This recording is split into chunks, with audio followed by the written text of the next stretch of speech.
Halo, bagaimana? Apakah suara Bapak terdengar jelas? Jelas, Pak. Jelas, Pak. Jelas, Pak. Untuk share screen-nya bagaimana? Apakah sudah terlihat juga? Sudah, Pak. Ya, oke, baiklah pembelajaran kita hari ini. Sekarang kita mulai saja. Nah, ya, selamat pagi semuanya. Pagi, Pak. Selamat pagi, Pak. Ya, jadi walaupun kita sekolahnya itu melalui via online atau daring, alangkah baiknya sebelum kita belajar, kita berdua dulu yang dipimpin oleh ketua kelasnya. Ya, ketua kelas, silahkan. Baiklah, sebelum kita memulai pelajaran pada pagi hari ini, marilah kita berdoa bersama-sama. Berdoa, mulai. Berdoa selesai. Ya, amin. Bagaimana kabar kalian hari ini? Sehat enggak? Sehat, Pak. Sehat, Pak. Sehat. Kehadirannya gimana? Adakah ada yang enggak hadir ataukah ada yang sakit? Hadir semua, Pak. Ya, oke. Jadi hari ini kita materinya adalah materi kimia tentang makromolekul, terkhususnya yaitu bagian polimer. Nah, kemarin kan Bapak sudah meminta kalian untuk menyiapkan barang-barang bekas dari bahan plastik. Nah, sekarang coba ditunjukkan ke kamera barang bekas seperti apa yang kalian siapkan. Coba Bapak lihat dulu. Oke, ada botol plastik bekas, ada kantong plastik, ada penggaris plastik. Nah, ada apa lagi tuh? Bekas kotak pensil, Pak. Ya, ada bekas kotak pensil juga ya, dan lain sebagainya ya. Nah, apa sih hubungan barang-barang yang kalian siapkan itu dengan materi kita pada hari ini?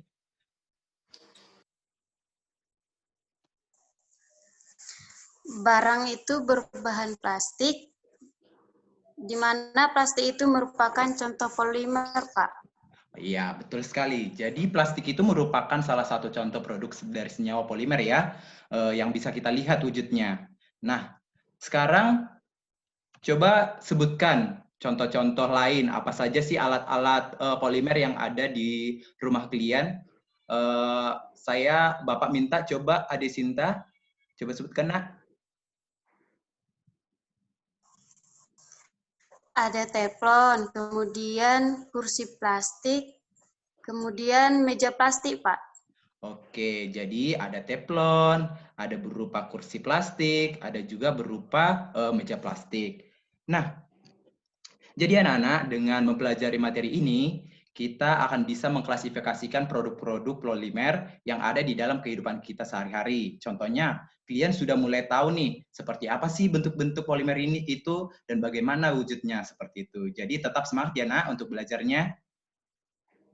Ya, Pak. Nah, adapun tujuan pembelajaran kita hari ini adalah yang pertama, siswa mampu menjelaskan sifat fisik dan sifat kimia polimer. Yang kedua, mampu menggolongkan polimer berdasarkan asalnya. Dan yang ketiga, mampu menjelaskan kegunaan dan dampak negatif dari polimer dalam kehidupan sehari-harinya dan cara penanggulangannya. Selanjutnya, di sini Bapak ada menampilkan suatu peta konsep dari polimer. Nah, dari peta konsep ini dimunculkan bagian-bagian dari subbab-subbab materi polimer. Nah, di mana materi kita yang akan kita bahas pada pertemuan ini, kita akan membahas tentang penggolongan polimer berdasarkan asalnya dan juga penggolongan polimer berdasarkan ketahanan terhadap panas. Di mana ketahanan panas ini merupakan suatu sifat fisik dari senyawa polimer. Nah, di sini Bapak akan menjelaskan sedikit tentang peta konsepnya, di mana polimer itu terbentuk melalui suatu reaksi. Reaksinya itu disebut dengan polimerisasi. Kita tahu kata akhiran-sasi itu kan suatu proses, makanya disebut dengan proses reaksi. Nah, polimerisasi itu memiliki jenis, ada polimerisasi adisi dan ada polimerisasi kondensasi. Nah, kita tahu kan sebelumnya, materi sebelumnya itu kalau dibilang adisi itu artinya dari ikatan rangkap menjadi ikatan tunggal. Nah, contohnya itu ada polistirena pada polimer. Kemudian polimerisasi kondensasi itu kebalikan dari polimerisasi adisi, yang contohnya itu adalah nilon. Nah, kemudian ada penggolongan polimer berdasarkan jenis monomernya. Ada yang homopolimer, kemudian ada copolimer. Homo artinya kan sama, artinya polimer penyusun suatu polimer itu adalah monomer yang sama gitu. Baru copolimer itu berarti yang berbeda. Nah, contohnya itu ada polietilen untuk homopolimer dan bakelit untuk copolimer. Nah, penggolongan polimer berdasarkan asalnya itu bisa dibagi dengan berdasarkan dari alam dan sintesis. Alam itu kita tahu kan berarti dia sudah ada dari sejak dahulu kala. Contohnya itu ada protein, karet alam, ada karbohidrat. Sedangkan sintesis itu artinya buatan manusia ya kan. Contohnya itu ada teflon, PVC, polietena, dan contoh-contoh barang-barang yang kalian bawa tadi. Nah, kemudian penggolongan polimer berdasarkan ketahanan terhadap panasnya itu ada terbagi menjadi termoplastik dan termosetting. Termo itu artinya kan dia adalah panas. Termo itu adalah panas. Kemudian plastik itu lunak. Artinya sifat polimer itu ada yang lunak terhadap panas seperti itu. Termosetting berarti setting itu kayak mengatur gitu loh, bisa mengatur sendiri. Berarti dia agak keras gitu dengan panas gitu. Kemudian contohnya itu contoh termoplastik itu ada PVC, kemudian termosetting itu ada bakelit. Nah, sekarang kita memasuki materi polimer. Polimer itu berasal dari kata bahasa Latin ya. Artinya ada kata poli artinya banyak dan meros itu artinya bagian. Nah, polimer itu bisa dianggap menjadi sama dengan banyak bagian, atau artinya polimer itu adalah suatu makromolekul atau suatu molekul raksasa yang tersusun atas beberapa monomer. Monomer itu memiliki arti molekul-molekul kecil sederhana. Nah, bisa diilustrasikan seperti ini. Jika ada beberapa molekul kecil berikatan dengan monomer-monomer lain atau molekul-molekul lainnya sampai beribu atau beratusan, itu akan membentuk suatu molekul raksasa, di mana molekul kecil itu disebut dengan monomer. Mono artinya satu. Kemudian molekul raksasa itu berupa polimer. Nah, contohnya ada kantong plastik tadi, yaitu contoh pada polimernya itu penyusunnya adalah polietilena, kemudian piring hitam paralon seperti selang ya. Itu ada pembentuknya itu polivinil klorida atau PVC, kemudian ada panci ini ya, panci anti lengket atau teflon, singkatan dari politetrafluoroetilena. Nah, sekarang kita akan memasuki penggolongan polimer berdasarkan asalnya. Sebentar. Nah, penggolongan polimer berdasarkan asalnya ini terdiri dari yang pertama ada polimer alam. Polimer alam itu telah dikenal sejak ribuan tahun yang lalu seperti adanya amilum, adanya selulosa, kapas, karet, wol, dan sutra. Yang kedua itu ada polimer buatan. Polimer buatan ini dapat berupa polimer regenerasi dan polimer sintesis.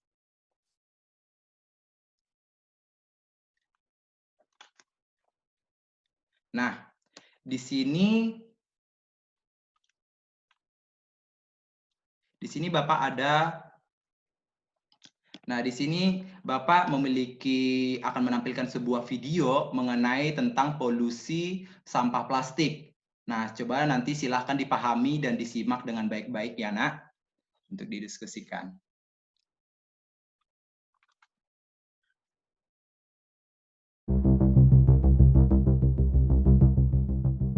Plastik adalah bahan unik yang selalu kita gunakan dalam kehidupan sehari-hari.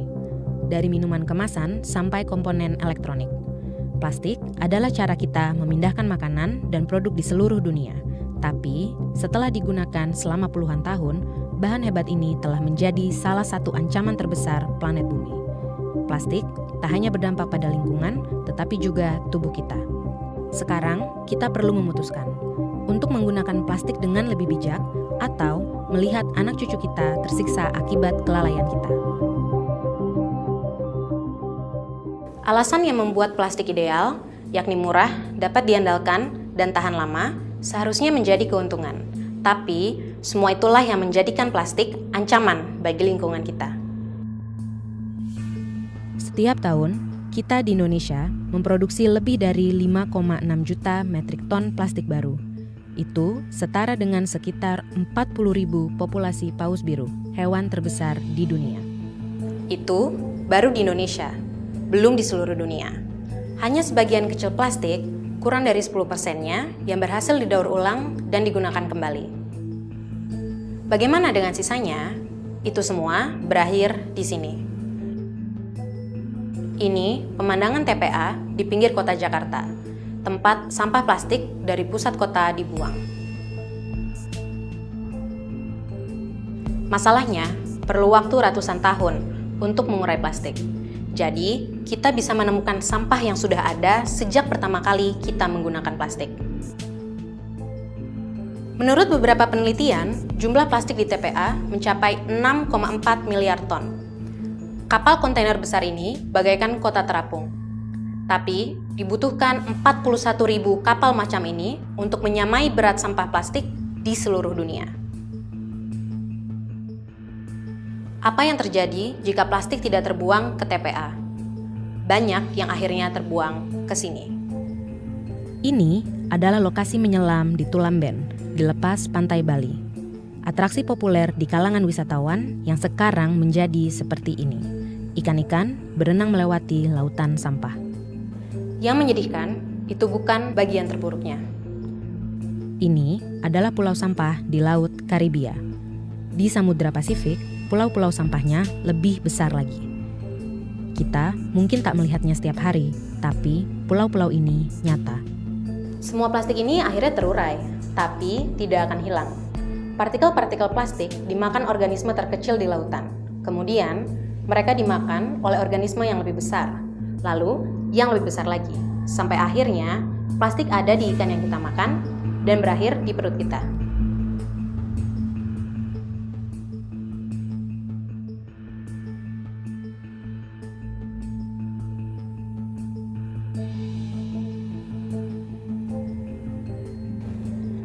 Butuh ratusan juta rupiah per hari dan lusinan armada kapal untuk mengelola sampah plastik yang mengapung di Samudra Pasifik. Lantas, berapa yang dibutuhkan untuk membersihkan seluruh sampah di dunia? Siapa yang tahu? Tapi, ada satu hal yang bisa kita lakukan. Bijak menggunakan plastik. The Pledge, hasil kolaborasi Vice dan Aqua. Kami menyelidiki setiap akar masalah plastik dan upaya untuk mengatasinya. Kami akan menemui seniman, pakar lingkungan, dan orang-orang yang berinovasi dan mendidik masyarakat soal plastik. Demi menciptakan bumi yang lebih baik, bumi yang lebih bersih.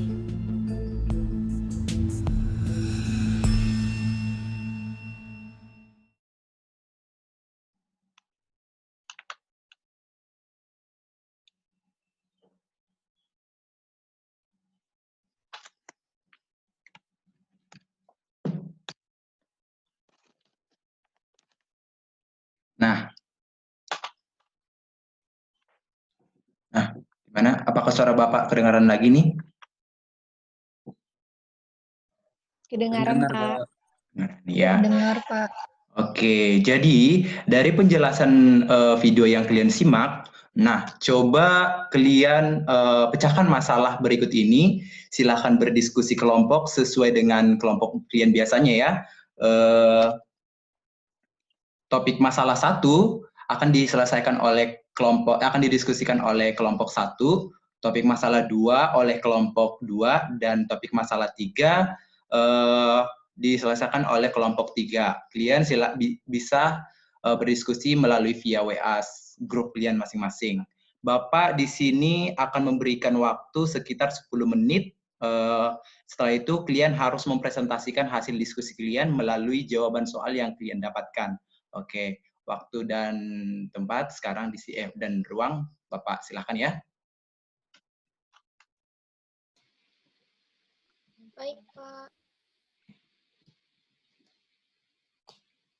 A few moments later. Oke, waktunya habis. Silahkan perwakilan kelompok 1 mempresentasikan hasil diskusi kalian, dan untuk kelompok 2 bisa bersiap-siap ya. Oke, untuk perwakilannya dipersilakan. Baik, Pak. Saya akan memulai mempresentasikan hasil diskusi kami. Sebelumnya, apakah suara saya terdengar jelas? Ya, kedengaran, Nak? Jelas. Perkenalkan, kami dari kelompok 1 dengan anggota saya sendiri Siti Khalifah, teman saya ada Yonika Wulandari dan Ade Sinta Sutohang. Hasil diskusi kami adalah perbedaan polietilena densitas rendah atau LDPE, low density polyethylene, dengan polietilena densitas tinggi atau HDPE, high density polyethylene, dapat dilihat dari beberapa faktor. Yang pertama, kerapatan. HDPE memiliki kerapatan 0,941 gram per mililiter, sedangkan LDPE memiliki kerapatan 0,910 sampai 0,940 gram per mililiter. Yang kedua, ada rantai karbon. HDPL memiliki struktur linier, oleh karena itu dapat dikompresi, kurang fleksibel, dan lebih kuat. Sedangkan LDPE merupakan polimer bercabang yang disintesis dari etilena dengan prosedur katalitik. Poin ketiga, ada titik leleh. HDPE memiliki titik leleh 120 derajat Celcius hingga 135 derajat Celcius. Sedangkan LDPE memiliki titik leleh 105 derajat Celcius hingga 115 derajat Celcius. Yang terakhir adalah elastisitas. HDPE lebih kuat daripada LDPE, sedangkan LDPE ini lebih fleksibel daripada HDPE. Demikian hasil diskusi kami. Apakah dapat dipahami untuk yang lain?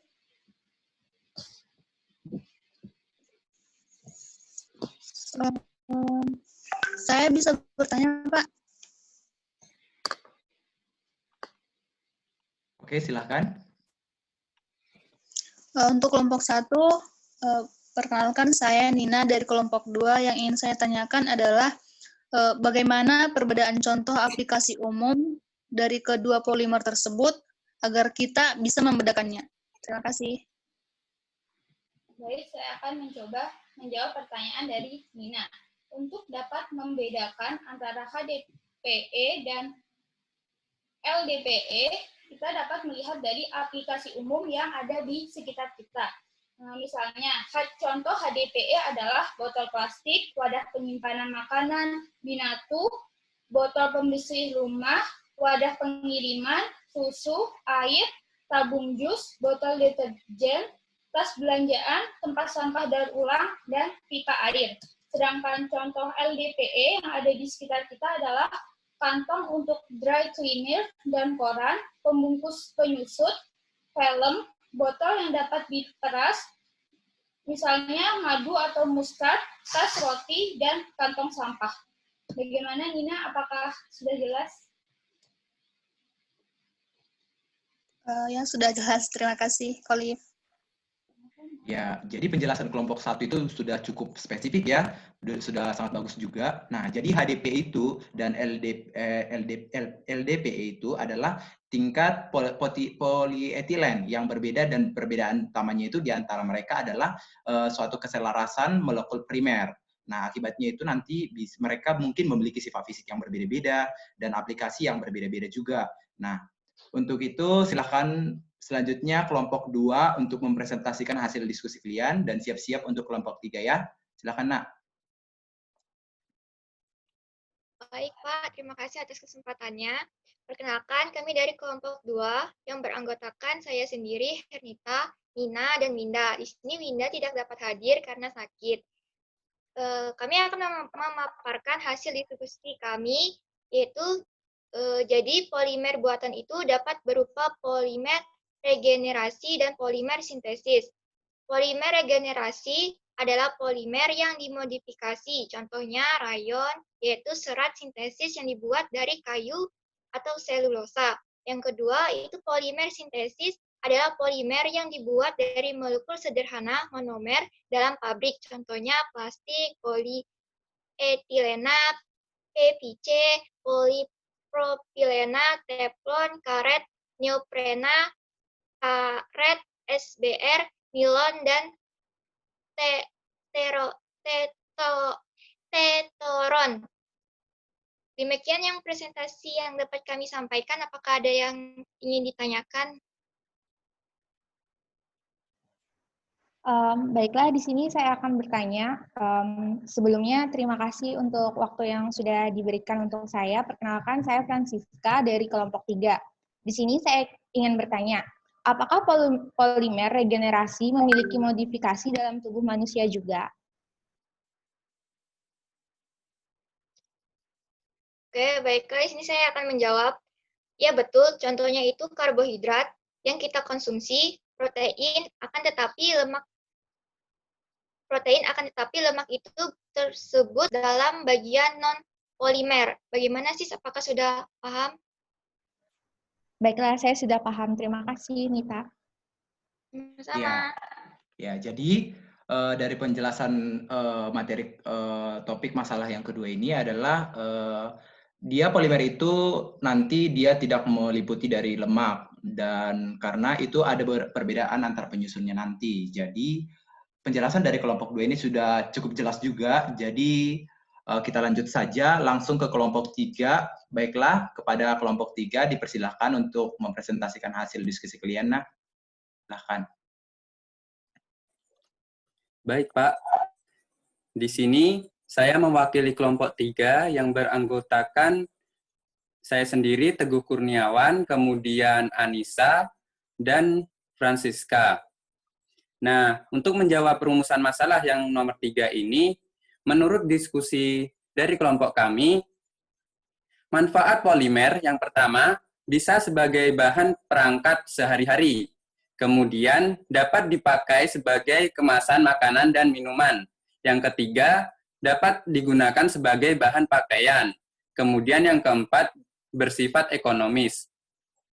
Nah, selanjutnya, untuk dampak negatif dari penggunaan bahan polimer, yang pertama, dapat mencemari lingkungan karena sulit diurai seperti pencemaran tanah, udara, bahkan air.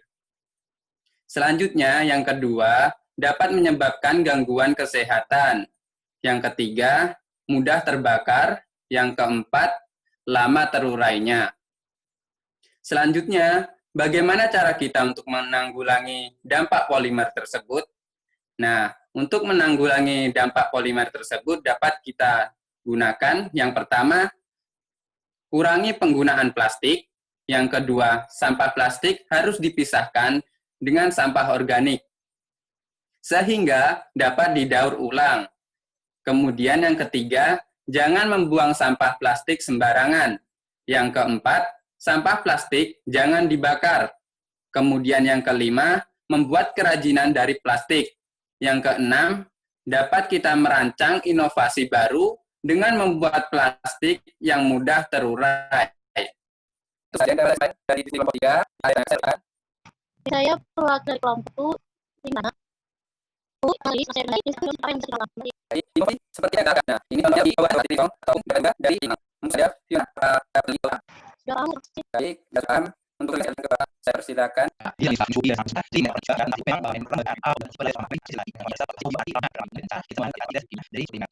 Sekarang hari ini apakah sudah paham semua?